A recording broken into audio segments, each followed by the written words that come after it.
నీ గాంధీ మీద ఎంత పగ ఉందో నాకంత అభిమానం ఉంది. నీకు అతని మీద ఎంత ద్వేషం ఉందో నాకంత ఆప్యాయత ఉంది. ఓహో, అందుకేనా ఆ రోజు పెద్ద స్త్రీమూర్తిలో వచ్చి నా మీద అక్షంతలు వేసి నా జీవితాన్ని పాడు చేశావు? నీ జీవితాన్ని పాడు చేయాలని కాదు, గాంధీ జీవితాన్ని బాగు చేయాలని, అది నీ వల్లే అవుతుందని ఆ ప్రయత్నం చేశాను. గాంధీ నీకు రౌడీగా గూండాగా మాత్రమే తెలుసు.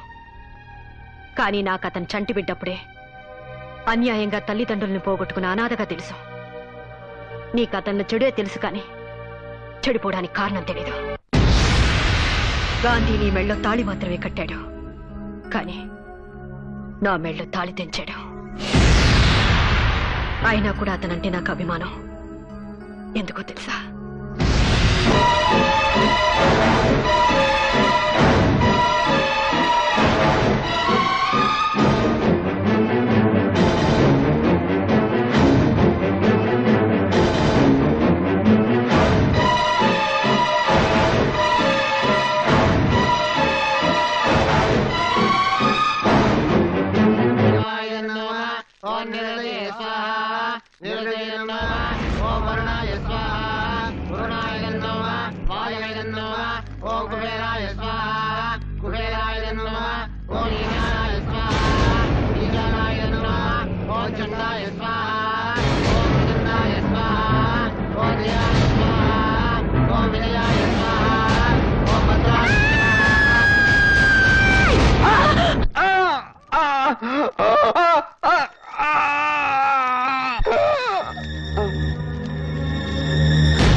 నా భర్తను చంపిన గాంధీని పోలీసులు అరెస్ట్ చేసి 14 సంవత్సరాలు బాస్టన్ స్కూల్లో వేశారు.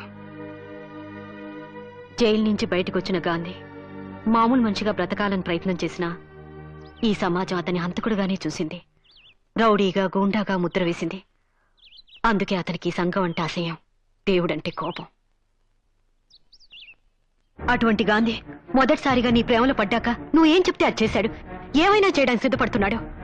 అతని జీవితంలో నువ్వు ప్రవేశిస్తే తనలో మార్పు వస్తుందని, మళ్ళీ మనిషి అవుతాడని ఆశపడి ఈ పెళ్లి జరిగేలా చేశాను.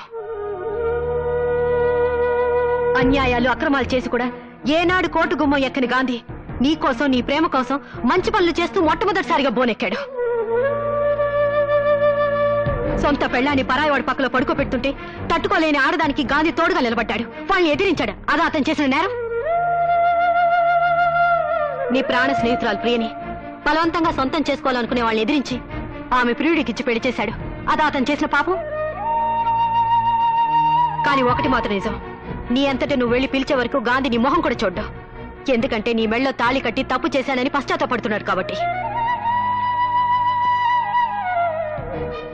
నిన్నటిదాకా గాడ్సేలా పెరిగిన అతను నిజంగానే గాంధీని కావాలనుకుంటున్నాడు.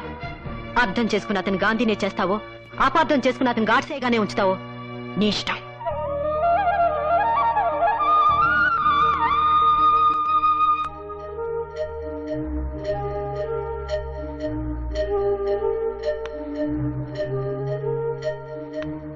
అమ్మా భారతి, గాంధీ గతం తెలిసాక నాకెందుకు అతని మీద జాలేస్తుందమ్మా.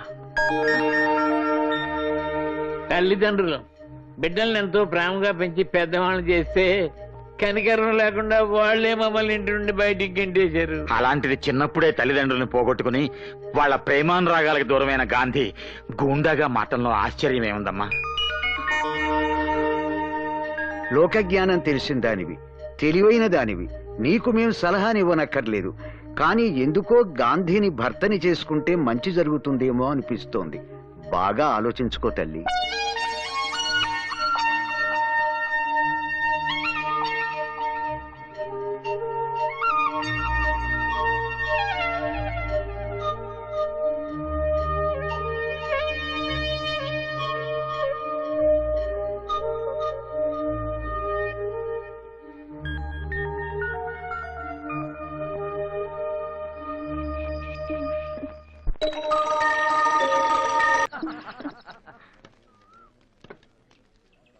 తాతయ్య, ఏమిటివన్నీ? ఇవాళ అక్టోబర్ 2 గాంధీ జయంతి కదమ్మా. నీ గాంధీ గురించి ఆలోచిస్తూ మన గాంధీ గురించి మర్చిపోయావమ్మా. నువ్వు కూడా త్వరగా తయారై రామ్మా, పెద్ద మొదలెడదాం. తాతయ్య, ఈ గాంధీ జయంతి రోజునే ఆశ్రమానికి నా గాంధీని తీసుకొద్దాం అనుకుంటున్నాను. ఏమంటారు? ఇంత శుభవార్త చెప్పిన తర్వాత ఏమంటావమ్మా? తప్పకుండా తీసుకురా.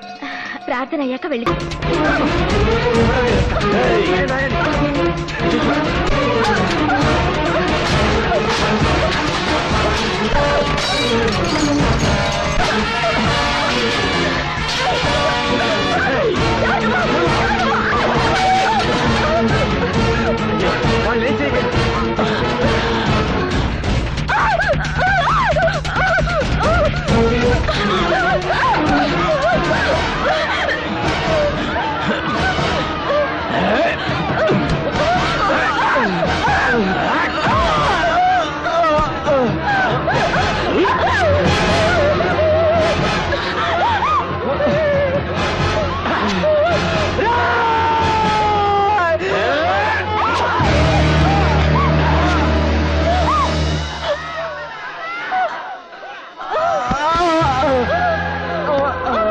నాకు దక్కని పోరి ఇంకెవరికి దక్కకూడదు.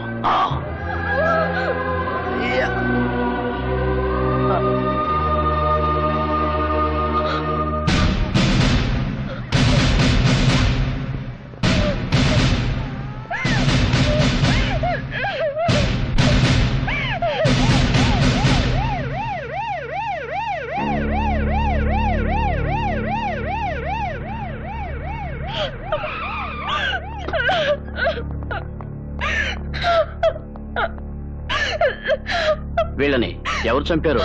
ఎందుకు చంపారో కూడా తెలుసు. గుడ్. రేపు కోర్టుకు వచ్చి సాక్ష్యం చెప్పగలరా? నేనే కాదు, ఇక్కడ ప్రతి ఒక్కరు వచ్చి సాక్ష్యం చెప్తారు. ఆ తర్వాత నా ప్రాణ స్నేహితురాలి పొట్టలు పెట్టుకున్న ఆ నరరూప రాక్షసుని ఉరికమ్మ ఎక్కించాలి. ఇంతకంటే దారుణంగా చంపించాలి. గట్లేడిసినదా పోరి? అక్కడ ఏడిస్తే పర్వాలేదు, రేపు కోర్టుకు వెళ్ళి ఏడిస్తే మనం ఏడుస్తూ కూర్చోవాలి. ఆ తర్వాత నీ బిడ్డ నీ గడ్డ మీద ఏ గాడు సేవ్ చేయలేడు. నైనా నన్ను గిట్లా పోలీసు వాళ్ళు అరెస్ట్ చేసిరనుకో, గా 2 మర్డర్లు నువ్వే చేపించినవని కోర్టులో సాక్ష్యం చెప్తా. నేను బతికుండంగా నిన్నెవడు అరెస్ట్ చేస్తాడరా కొడక? వాళ్ళు కోర్టుకెళ్లి సాక్ష్యం చెబితే మా పోలీసులే అరెస్ట్ చేస్తారు. వాళ్ళు కోర్టుకెళితే కదరా.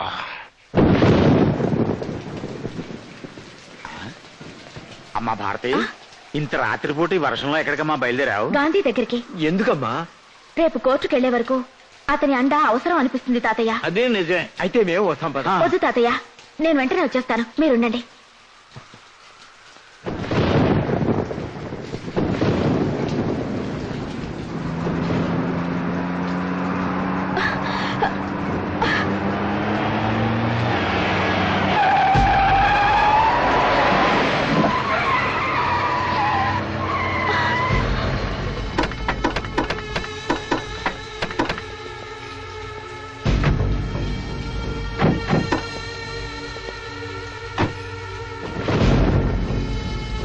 ఏంటి వర్షంలో బయలుదేరావు కోర్టుగా? రాత్రులు కోర్టులు ఉండవు. నిజమే, కోర్టు తెరిచాక మీరుండరు. అయితే సాక్ష్యం చెప్పడానికే డిసైడ్ అయిపోయావన్నమాట. మీరేందువా ముసలోళ్ళు, పైగా మంచిగా ఆశ్రమం కట్టుకున్నారు. పురుషత్వ కూకుని ఎంజాయ్ చేయండి. పైసలు కావాలంటే అడుగుండ్రి, లక్షలు పంపిస్తా. ఎంటర్టైన్మెంట్ కావాలంటే చెప్పుర్రి, ఆల్ ఛానల్స్ తోటి టీవీలు పెట్టిస్తా. మిడ్ నైట్ మసాలా చూసుకుంటా ఊకోవచ్చు. అంతేగాని ఏదో నా బిడ్డ ముచ్చడబడి 2 మర్డర్లు చేసిండు అనుకో, దానికి కోర్టు దాకా పోతా. కోర్టు దాకానే కాదురా, కాటి దాకా తీసుకెళ్తాను నీ బిడ్డని. మరి ఇదే పిల్ల పోరి మాటలంటే, మేం గిట్ల పంజగొట్ట వేస్తా పోతంటే నువ్వు వేగం బయట వేస్తా ఎదురైతే గా పోరి దమా ఖరాబ్ అయ్యి కోర్టుకు పోతున్నాను అనుకో. పెద్ద మనుషులు మీరేం చేయాలి? ఆపాలి, అడ్డుపడాలి, మా గురించి మంచిగా చెప్పాలి. మీలాంటి పాపత్తులు బతకటానికే మీరేంది భయ? గాంధీ గారి శిష్యులు అంటారు, గిట్లా మాట్లాడతారు. అసలు గాంధీ ఏం చెప్పిండు? ఎవరినైనా మన లోకల్ గాంధీయా? లేలే, మహాత్మా గాంధీ నాయన ఏం చెప్పిండు? చెడు వినకూడదు, చెడు చూడకూడదు, చెడు అనకూడదు కదా? అవునరా, అందుకేరా నీ బిడ్డ చేసిన చెడు చూసాం కాబట్టి మిమ్మల్ని అంతా తెలుసు. అవునరా, ఇన్నాళ్ళు నువ్వు చేస్తున్న చెడ్డ పనుల గురించి రేపు కోర్టులో మాట్లాడబోతున్నావు. మీరు చేసిన చెడుని రేపు ప్రపంచం అంతా వినేలా చెప్తాం. తూత్తేరి, మీరు గాంధీ గారి విగ్రహం 3 కోతలు అయితే పెట్టిండ్రు కానీ ఆయన ఫీలింగ్ అర్థం చేసుకోలే. చెడు ఇలా కొర్రి, చెడు చూడకొర్రి, చెడు అనకొర్రి. అంటే మీనింగ్ ఏంది? మేం చేసిన చెడు వినకుర్రి, మేం చేసిన చెడు చూడకుండ్రి. మేం చేసే చెడు గురించి మాట్లాడకుర్రి. సమజాయింది కదా? ఇంకా కోర్టుకి తనకుండా మూసుకొని మూలగూకోండి. ప్రాణం పోయినా మేమంతా కోర్టుకెళ్తాం. వీళ్ళింత పీనికిలెల్లా చిన్న వయలాయరు పానం పోయినా గాని కోర్టుకు పోతారంట. ఏం చేయాలి? ప్రాణాలు తీసేస్తే పోలా. ఎట్లంటావు? నువ్వేమంటావా పోలీస్ అయినా? రేపో మాపో తెచ్చే వేళ ప్రాణాలు తీయటం ఎందుకు సార్? మరి వాతావరణం బాగుంది, పిల్ల మంచి వయసులో ఉంది, అందులోనూ తడిసి ఉంది. అలాంటప్పుడు ప్రాణాలు తీయటం కన్నా మానం తీయటం బెస్ట్ ఏమో. మా నాయనే అప్పుడు చూడు ఈ పోరి కోర్టుకు పోయేందుకు గడపెట్ట దాడుతుందా? నైనా నైనా నైనా నైనా నాకు ఈ పొరి కావాలి నాయనా. ఏ గట్ల కారం చేయకు. ఎప్పుడన్నా నాయనా నాకు ఈ పోరి కావాలి అని అంటే కాదన్నా అనరా, తీసుకోపో. ఓకే, ఇప్పుడు పోయి చెప్పుకోండి కోర్టులా.